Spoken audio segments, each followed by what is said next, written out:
It's unpasteurised. Well, I don't pasteurise my beers, and mine are cask beers. Can you hear the hairdryer in the background? Can you still hear me? Oh yeah, loud and clear. Yeah, good. I'm just riding a hairdryer currently. It feels great. It sounds like she needs to change gear. It says it's a fresh product. Well, and it says you should enjoy it as such. Well, it doesn't tell you when you should drink it by. It doesn't say this is best drunk within a month of production. It just says enjoy it fresh. Well, what is fresh? It was apparently a few years ago set out to brew some of the best beer in the world from a damp cellar in the north. I mean, they really sold this beer. Paints a wonderful picture of the north, doesn't it? A damp northern cellar, just where I want my beer to be made. Yeah. Does it smell like damp Northern Cellar? It could be. It could taste dank. It could taste gunky. Who knows? How old is your beer? Yeah, that's what I'm trying to find out, actually, how old this is. It doesn't. I don't have it. It might be on the bottom. It's just been dry, and it's not. Best before 9th of the 11th, 20. Mine is. Oh. Mine's a 3rd of the 11th. Mine's got a younger date. Oh, best before the 2nd of the 11th. Oh, yours must be drunk now. It must be fresh. Yeah. Now, that's the thing. To be fair, we don't know how they're doing the coding thing. But I know with some, I don't know how Northern Monk do it, but I've seen some breweries do it about a year best before. I think a year they brewed the beer. I think so. It could be 6 months old, but we don't know. We'll try it. We'll see what happens. It's probably. How do we find it? What's the colour? What's it look like? I think it's halfway between the two. Yeah. Slightly hazy, but slightly darker than the last one. Yeah. It is hazy, yes. Unpasteurised, unfiltered, remember? What's the smell? I mean, this smells like every other craft beer that I smell that isn't a stout or a porter. This is basically what the other one smelled like. It smells a bit creamier, a bit deeper. I think. Oh. Yeah. That it's got a lot bitter, more bitter than definitely the session IPA. The session IPA that was very creamy and say tropically. This is a lot more old school West Coast IPA. It's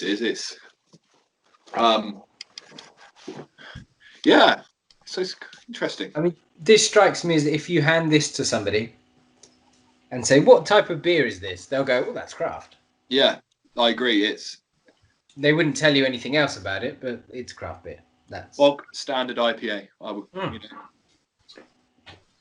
drinkable, but I think would become sickly in time. Yeah. Have a pint of it. Would you have a pint of it? Bitterness, yeah. The bitterness, I think, is much too strong for it to be a sessionable beer. Yeah. Again, this is a bit resinous. I'd go almost. Yeah, I agree. It's a bit like there's not burnt toffee, but it's got almost a smoky kind of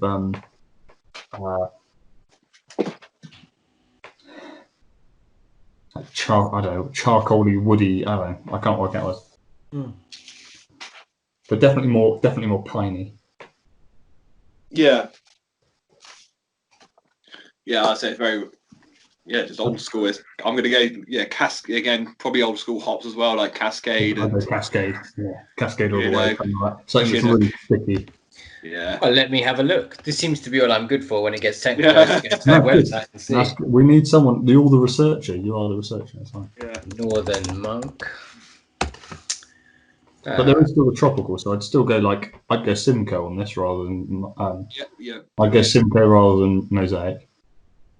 Yeah, so it doesn't seem any new. Strangely, for a new world can, it seems to be old school hops. I go Cascade, Simcoe, and Pioneer, or something like that. I mean, would you say why? Is there a reason why these breweries don't put what hops they use on the can? Like, it just says hops. Well, I've noticed that there's a lot of breweries or beers now that do have the hop. That they specifically say what the hops are. Okay. I guess. Maybe they don't know. Maybe they mix them up quite a lot. Here we go. New World IPA. Excuse me. brew sheet. No information whatsoever. Wow. Okay. So well, It's a maybe very fancy website though. There's all sorts of images popping up, and it's interesting. money has been spent here. Well, I think that's very much an interesting thing to think about with craft beer, is that there's so many breweries out there. There's small independent breweries. Most of them still are small independent, but a lot of them have now got a lot more money and have had a big boom. And I think there's a lot of branding. There's a lot of like marketing that goes on around beers to make them a craft beer and make them what they are. Yeah. But I feel like they've got a strong following, and so therefore loads of people drink their beer, and that's great. But I was drinking what was it? It was the Goose IPA the other day, and I think the slogan on the can is, "We don't want this to be the only beer you drink. We want it to be the best beer you drink." And I think a lot of craft brewers do it the other way around. I think they are really pushing people to get brand connection. I think they're really keen for people to just drink their beer. And they keep producing new beers and and pushing the marketing. If you follow anyone on Instagram, they're constantly sending stuff out, which I know is the way. But I think that's the push, is getting people to love their beer and be passionate about their beer. And I think to that point, I think the beers do tend to slip. I think we find that we don't get the quality from them. Yeah. Or they're perhaps just doing something that I'm not familiar with. Or the more that I drink this, the nicer it is becoming. I think as my palate gets used to the bitterness, gets a lot smoother. It's very drinkable. I mean, all it says here is that New World IPA uses a combination of US, Australian, and British hop varieties. Really? That's not on their website. That's on a separate website. But that's the most I can find.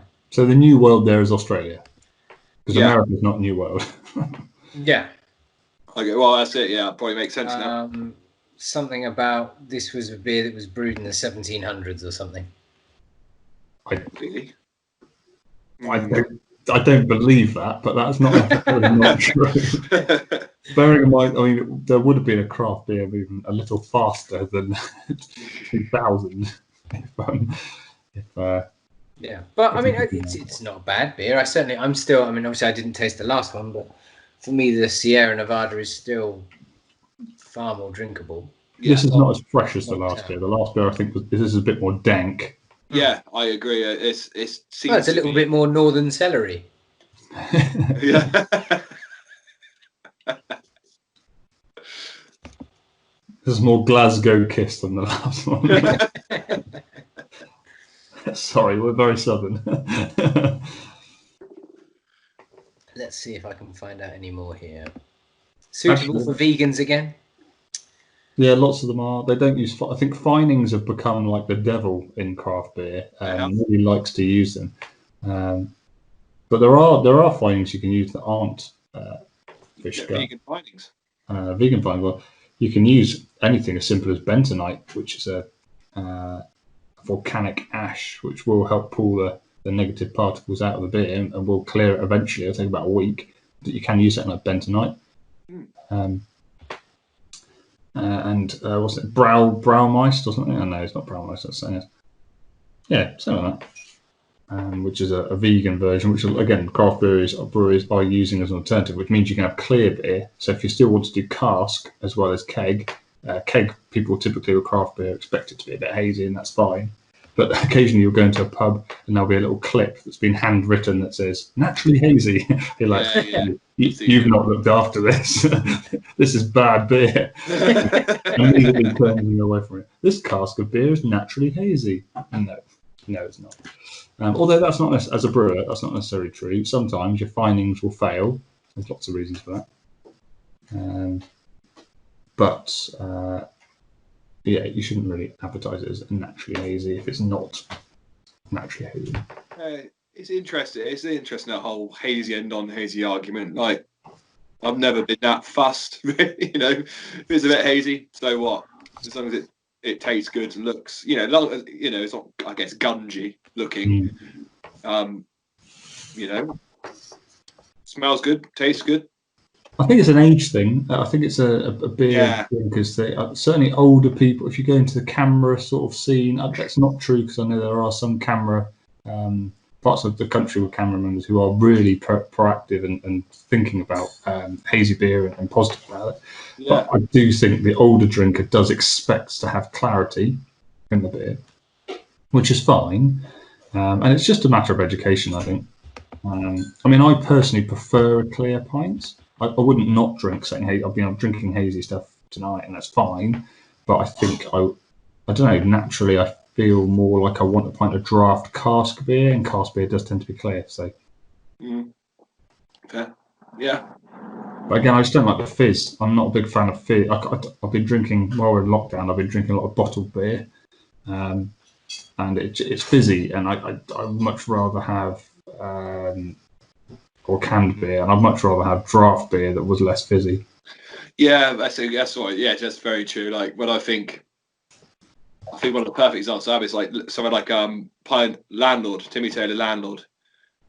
On cask, it's just again, it's one of them. If you see that in the pub, I'll have pint of that, please. Delicious. Yeah. In a bottle, it's not quite the same.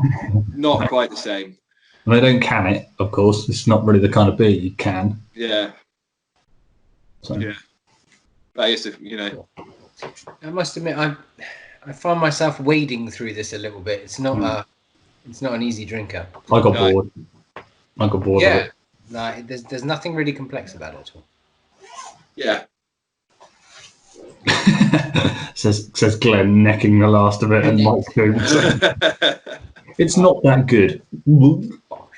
I mean, it's not bad. I mean, it's far superior to anything that I could knock up, but it's one of them things. What I would expect from a craft beer. Yeah. Yeah.